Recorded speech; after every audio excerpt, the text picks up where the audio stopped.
We are right in the middle of Europe's largest supply chain re-engineering project. Nobody anywhere on this continent is doing anything bigger and bolder than we are right now, and we are really in the middle of making a difference. The big manifestation, of course, is the depot infrastructure. We're opening 4 huge distribution centres this year. What do I mean by huge? Well, they're 700,000 square foot each. Nobody in the UK has got larger food distribution facilities than we've put down. Of course, the thing that stands out besides the sheer size is the automation.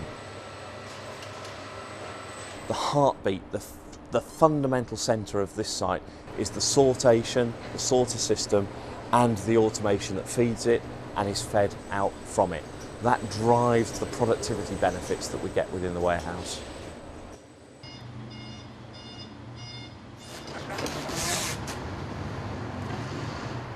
So the process really begins at goods in. Pallets are received from suppliers and put onto the conveying system.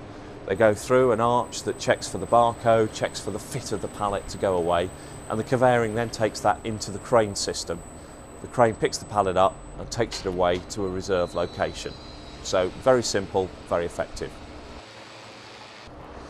Once housed, we then run an order billing wave that generates store orders. Those are transmitted in the ambient area to the pickers, the colleagues who are picking, via the watch, as we call it. That tells them what location to go to, how many to pick, and the product is placed on the conveying system. The conveyor then takes that ambient product into the sorter and it goes through the inducts. The inducts show the product to the barcode readers, and that tells us what the product is and to what store it's required, and injects it into the sorter to be taken round. The sorter flies round at about 2 meters a second to the appropriate store chute and then ejects the case down that chute. The beauty of that whole process, of course, is it's done in a sequence that is tailored to make the way the product's presented store friendly. So the product comes down the chute in family groups that relate to a certain part of the store, so that we reduce much of the activity in the store as to how we replenish and put the product on the shelf. So at the end of the chute, we have a colleague who scans the product, confirms it to that roll cage, and then the roll cages are marshalled and ready for loading to go out to the store. It's a huge change. We've been managing distribution centres for 40 or 50 years the same way, and all of a sudden we come up into 2003 and we've got a change that takes us like that. The real difference is the technology. We have a real-time system. Our previous system measured stock the day after. This measured it as we go, today, now. This is a systems-driven process, both within the shed and indeed beyond the facility. So the systems can be seen through the control room. That gives us minute-by-minute control of what's going through the facility, where it is, whether we've got blockages on the system. That is the real signal box, if you want an analogy, of how this thing works and how it's controlled. Clearly it drives economies of scale in facilities like this, because we're able to have fewer people delivering more volume through the use of the automation that we can get into this facility. I think the difference with this strategy is we haven't only looked at the infrastructure and the technology, we've also brought on board our people very quickly. Without their experience, we will not deliver the strategy. Technology is what it is, but it requires people to deliver. We have the right people to deliver that. No question of doubt about that in my mind. Waltham Point began operations this summer, so clearly we've got a long way to go in ramping up. It's running at about 25% of its ultimate capacity, but that clearly gives us opportunities for testing and further proving as we go through ramp up, and helps de-risk the whole of the startup. Ultimately, we'll service about 80 stores from the facility, and the site will handle somewhere in excess of 2.5 million cases a week. How does that compare? Well, one of our largest depots at the moment, someone like Basingstoke, will do 1.2, 1.3 million cases a week. So we're talking of a doubling of current infrastructure and current capacity. The 700,000 square foot operation we have has 170 dock doors. We'll be receiving and having a vehicle depart every 2 minutes. It will run 24 hours a day, 364 days a year.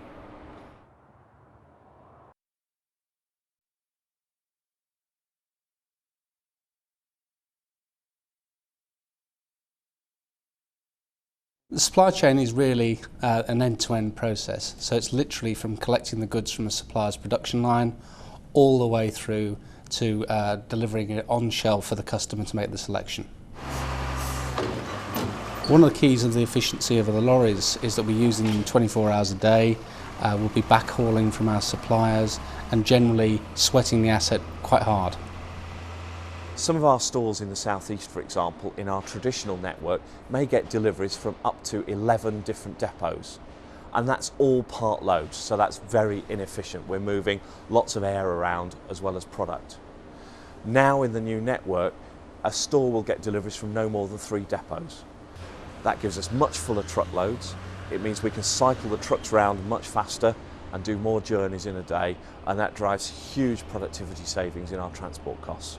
And we're taking vehicles off the road. We're delivering more volume with fewer vehicles. And of course behind that is a sophisticated suite of planning applications. We use satellite tracking in all our vehicles so we know exactly where they are at any moment in time and how productive they are. And we do a lot of work with our routing databases to understand and optimise the whole route scheduling and how we collect from suppliers as well as delivering out to the stores and bringing returns back from the stores, such as roll cages and the cardboard and the packaging, making it a complete supply loop rather than supply chain. Typical situation today, I've had a full trailer today. It's come off, the loads run nice and smoothly, and we've backloaded it with all the cages and empty check pallets inside an hour. So that's a pretty good turnaround. Obviously we have to work to specific targets. We're under pressure to get away from the shop as soon as possible so that we can fulfil our target commitments on maybe a second trailer, because from here I'll go and pick up another trailer, so I've got a commitment to another shop. Sheer scale drives big transport savings to the stores, because what we can now do is put all the product ranges on a single truck for a store and present the store with a much simpler process at the back of the store to flow it onto the shelf. The lorries are loaded to meet the layout and range requirements of each individual store.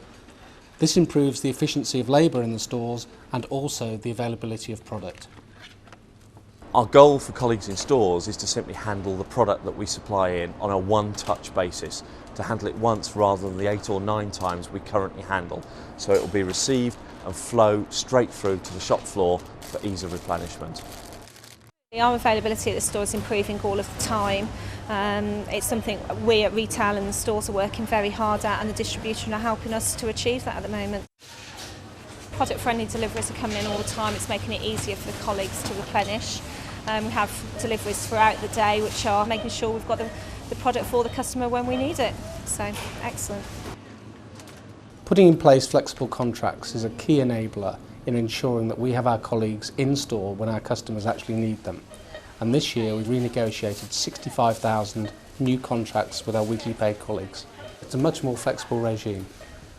We can offer contracts around when the delivery times were, so actually we've got a much better labour matched workforce to our deliveries coming in and for our customers when they need them. So it's been a very good step forward. The flexibility that we've got in this infrastructure enables us to give a quality service right across our store portfolio. So we'll be much better geared up to service the needs of the small local stores as well as the big saver centres and large store formats. Whereas previously we were really only geared up for the mid-sized supermarkets.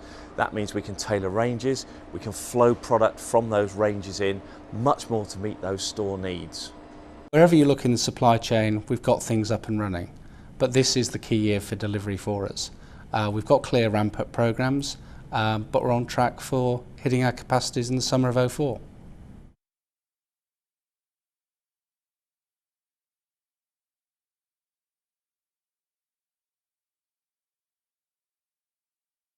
Where are we right now? Well, Hams Hall is running at over 750,000 cases a week, so that is in the middle of its ramp-up. Waltham Point, which is another fast-moving goods and chilled goods site, that's begun its ramp-up earlier this summer and will continue ramping up through Christmas and beyond. The other 2 sites we're bringing on this year are for the slower-moving products. That's Stoke in the north and Hoddesdon, replacement Hoddesdon in the southeast. Now Stoke again is about 30% into its ramp-up and continuing to add stores and products every week. So we've got controlled, phased ramp up for all of our sites, which also means that we've got controlled and phased ramp down of some of our older facilities that we're now in the process of closing. When we started our programme, we recognised that we had very old and archaic systems, and really we've replatformed our systems throughout the business. So that includes all our tools with our new REPOS system. It includes new financial systems. It also includes new ranging and merchandising systems, which we've just introduced into the business. There really is no area of Sainsbury's that hasn't seen or about to see new systems. One of the key things that drove us behind this whole strategy was to be at the leading edge, not the bleeding edge. We had to have seen this kind of technology and these systems in operation somewhere in the world previously. They might not have been put together in precisely the combination that we've done, but all of this is proven technology. The sortation is used by other people in the food and non-food industry. PKMS is the world's leading warehouse management system, used on many continents by many people, and ReTech is one of the big retail enterprise-wide systems. So all of this is proven technology. The competitive advantage is how we plug it all together, and the real competitive advantage is how our people get to grips with it and use it to deliver excellent service to the stores. So how are you equipping staff to deal with this huge level of change? Well, our commitment to training has been enormous. If you took REPOS as an example, our till system, we've been rolling that out over the last year to 18 stores a week. It's a massive achievement. I think the most they've done in anywhere in the world has been 5 stores a week. So it's a big plus. But that's taken, we've had to train over 100,000 colleagues on the new till system. And it's a big logistical exercise to make that happen. If you look at the buying systems, as an example, for our ranging and merchandising systems, we've trained the buyers for over 2 weeks over the last 3 months. It's a big commitment. But you're introducing new distribution centres and new systems during the year. This is a major operational risk, isn't it? We are midway through a very large and substantial ramp up, but we've been able to take the lessons from the early sites that we've opened and build those into subsequent sites like Waltham Point so that we can ramp up much more quickly and in a much better way, learning the lessons as we go. We've also taken a prudent approach to how we ramp up those facilities. We're not putting all the volume in overnight and all the stores in overnight. We've got a structured methodology and way of doing it. And of course what that also means is that we can close our old facilities in a structured way too. That gives us double running, but it also gives us security to be able to flex volume to and fro as the business needs and as the implementation go. That gives us much more robustness to handle the inevitable teething issues that we get as we go through a process of this size. So what kinds of teething issues have you been seeing? The normal sort of teething issues are those that many other people before us have had, and I'm sure many of us will have subsequently. So small systems bugs that we're just working through and fixing. Issues where we're having to work with suppliers to get higher levels of compliance on how barcodes read. There are many of those sort of issues, but we're knocking them over in a structured and fast manner. One of the advantages of doing 4 depots in 1 year is you get the learnings out very quickly.